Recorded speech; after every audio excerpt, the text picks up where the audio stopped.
أعوذ بالله من الشيطان اللعين الرجيم.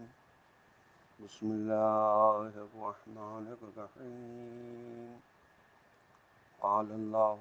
سبحانه وتعالى في كتابه المجيد وفرقانه الحميد وقوله الحق وهو أصدق الصادقين. بسم الله الرحمن الرحيم. ألم تر إلى الذي حاج إبراهيم في ربه أن آتاه الله الملك إذ قال إبراهيم ربي الذي يحيي ويميت قال أنا أحيي وأميت قال إبراهيم فإن الله يأتي بالشمس من المشرق فأت بها من المغرب فبهت الذي كفر والله لا يهدي القوم الظالمين. اللهم صل على محمد وآل محمد وعجل فرجهم. السلام علیکم ورحمۃ اللہ وبرکاتہ. اللہ تبارک و تعالیٰ کا شکر ہے کہ میں نے اس وقت ابتدا کی ہے سورہ بقرہ کے 35 رکوع کی. اس رکوع میں سورہ بقرہ کی 3 آیات ہیں جن کے نشانات ہیں 258 سے لے کر 260 تک. آیت نمبر 258 کی تلاوت کا میں نے شرف حاصل کیا، جس کا ترجمہ یہ ہے کہ آپ دیکھتے نہیں ہو اور اس سے آگاہ نہیں ہو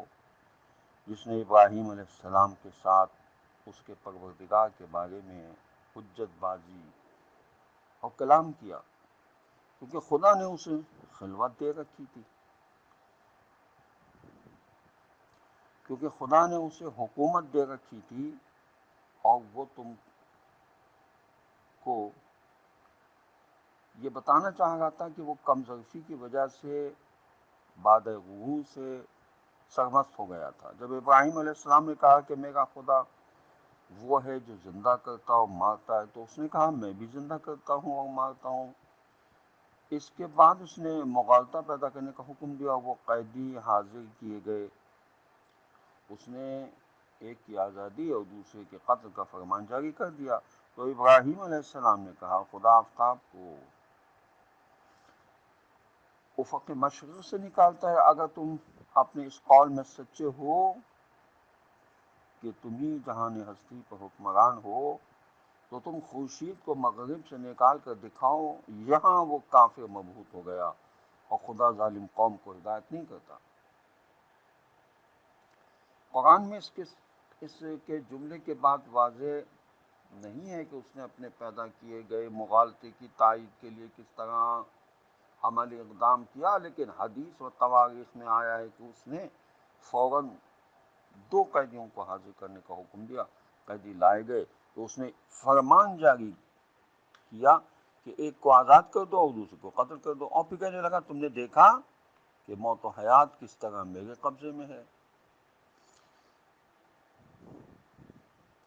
سوال پیدا ہوتا ہے کہ حضرت ابراہیم علیہ السلام کے مد مقابل اس اجتماع میں کون تھا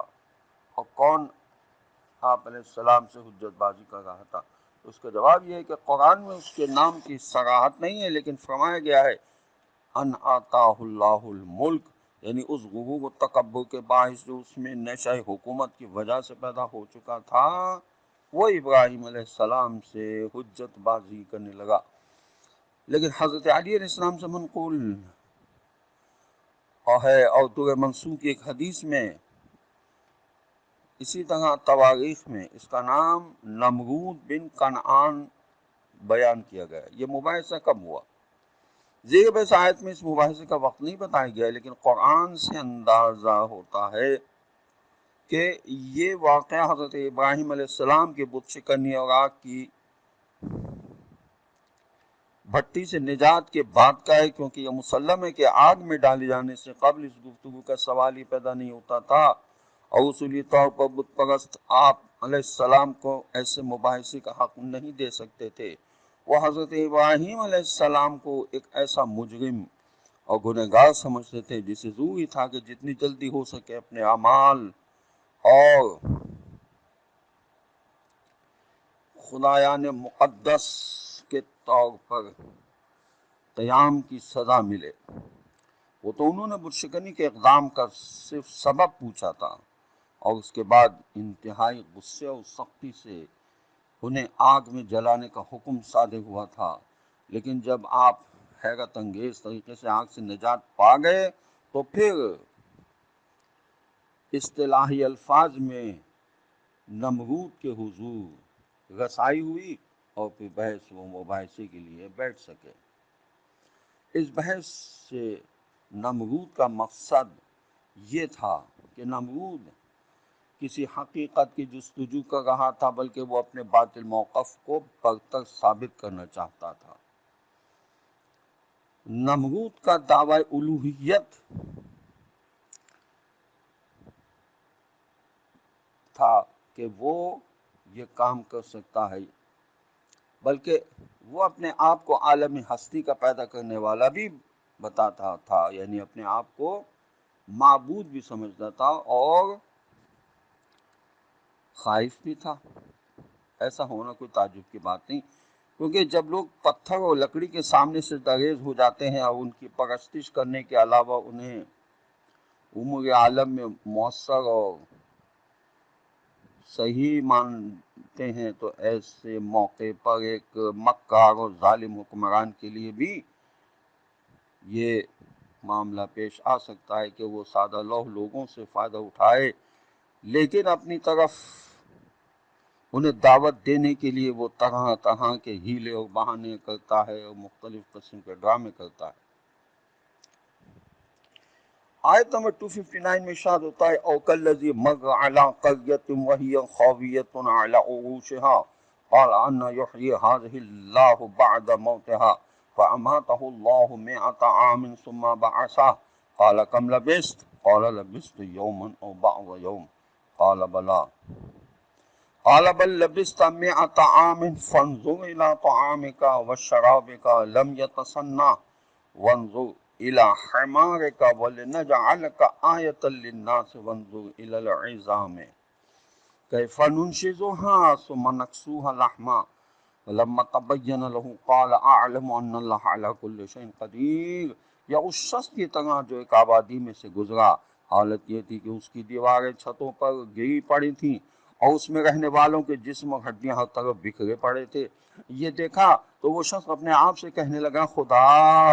انہیں موت کے بعد اب کیسے زندہ کرے گا۔ اسی وقت خدا نے اسے 100 سال کے لیے مار دیا، پھر اسے زندہ کیا اور اس سے کہا کتنی دیر ٹھہرے رہے، کہنے لگا ایک دن یا دن کا کچھ حصہ، فرمایا نہیں بلکہ 100 سال تک ٹھہرے رہے ہو، اپنی غذا اور پینے کی چیز کی طرف دیکھو جو تمہارے پاس تھی اور سالہ سال گزرنے کے باوجود اس میں کوئی تغیر نہیں آیا۔ وہ خدا جس نے جلد خراب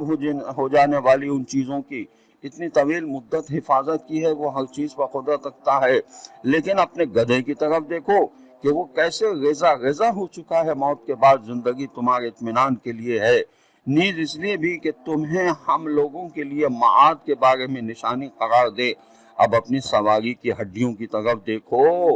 کہ ہم انہیں کیسے اٹھا کر ایک دوسرے سے جوڑ دیتے ہیں اور اس پر گوشت چڑھاتے ہیں۔ یہ حقائق جب اس پر آشکار ہوئے تو اس نے کہا میں جانتا ہوں کہ خدا ہر چیز پر قادر ہے۔ یہ واقعے کی پوری تفصیل اس آیت میں آ گئی، اس لیے اب اس واقعے کی پوری تفصیل بتانے کی ضرورت نہیں ہے۔ اکثر مفسرین اس جملے سے یہ سمجھے ہیں کہ خدا نے پیغمبر مذکور کو 100 سال کے لیے مار دیا تھا، پھر انہیں زندہ کیا۔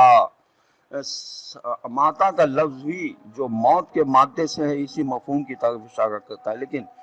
تفسیر المنار کا مؤلف کہتا ہے ممکن ہے یہ ایک قسم کی نیند کی طرف اشارہ ہو جسے آج کے علماء سبات کہتے ہیں، جس کے مطابق موجود زندہ ایک طویل مدت تک گہری نیند میں مستغرق رہتا ہے، استغراق کرتا ہے، لیکن اس میں شعلہ حیات خاموش نہیں ہوتا، جیسا کہ ہم نے اصحاب کہف کی نیند کے بارے میں پڑھ رکھا ہے، یعنی اس کے اوپر بے ہوشی سے طاری ہو جاتی ہے، وہ نیند کے عالم میں نظر آتا ہے لیکن وہ سو رہا نہیں ہوتا بلکہ اس پر بے ہوشی طاری ہوتی ہے۔ آیت نمبر 260 یہ ہے وَإِذْ قَالَ إِبْرَاهِيمُ رَبِّ أَرِنِي كَيْفَ تُحْيِي الْمَوْتَ قَالَ أَوَلَمْ تُؤْمِنْ قَالَ بَلَىٰ وَلَٰكِن لِيَطْمَئِنَّ قَلْبِي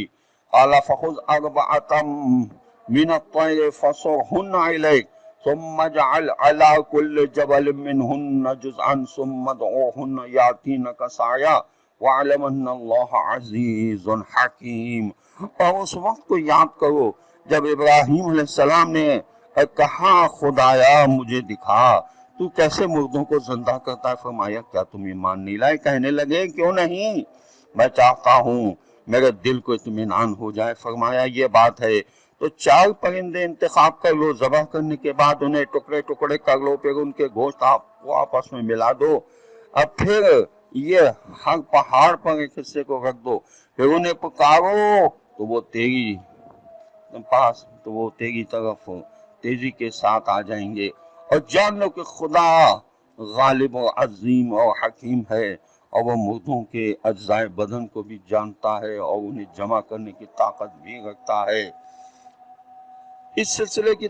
تفسیر بھی مفسرین نے لکھی ہے کہ اس میں 4 پرندے موجود تھے۔ بعض ان پرندوں کو انسانوں کے مختلف صفات اور جذبات کا مظہر سمجھتے ہیں، جیسے مور، اس میں خود نمائی ہوتی ہے، زیبائش و تکبر کا وہ مظہر ہوتا ہے، مرغ شدید جنسی میلانات کا مظہر ہے، اور کبوتر یعنی لہو و لعب اور کھیل کود کا مظہر ہے، اور کوا لمبی چوڑی آرزوؤں اور تمناؤں کا مظہر ہے۔ اب وہ پہاڑوں کی تعداد کیا تھی، یہ واقعہ کب رونما ہوا، اس کو مختلف طریقے سے مفسرین نے لکھا ہے۔ خلاصہ یہ کہ 10 سال سے کم عرصے میں انسانی بدن کے گزشتہ ذرات میں سے کچھ باقی نہیں رہ جاتا، لیکن توجہ رہے کہ پہلے ذرات جب موت کی وادی کی طرف روانہ ہوتے ہیں اپنے تمام خواص اور آثار نئے اور تازہ خلیوں کے سپرد کر جاتے ہیں۔ یہی وجہ ہے کہ انسانی جسم کی تمام خصوصیات، رنگ، شکل اور قیافہ سے لے کر دیگر جسمانی کیفیات تک زمانہ گزرنے کے باوجود اپنی جگہ پر قائم رہتی ہیں، اور اس کی وجہ یہی ہے کہ پرانی صفات نئے خلیوں میں منتقل ہو جاتی ہے۔ اس بنا پر ہر انسان کے بدن کے آخری اجزاء جو موت کے بعد خاک میں تبدیل ہو جاتے ہیں، وہ سب ان صفات کے حامل ہوتے ہیں جو اس نے پوری عمر میں کسب کیے ہیں، اور یہ صفات انسانی جسم کی تمام عمر کی سرگزشت کی بولتی ہوئی تاریخ ہوتی ہیں۔ اس انداز سے خداوند عالم نے بتایا کہ اس کی قدرت ہر چیز پر چھائی ہوئی ہے، اس کے لیے کوئی کام مشکل نہیں ہے۔ ہمارا فرض یہ ہے کہ ہم اس کی قدرت کو تسلیم کرتے ہوئے اس کی اطاعت کے سامنے اپنے سروں کو جھکا دے۔ خدا ہمیں یہ توفیق عطا فرمائے، خدا امام زمانہ کے ظہور میں تعجیل فرمائے۔ السلام علیکم، اور ہمیں ان کے اعوان و انصار میں شامل ہونے کی توفیق نصیب کرے۔ والسلام علیکم ورحمۃ اللہ وبرکاتہ۔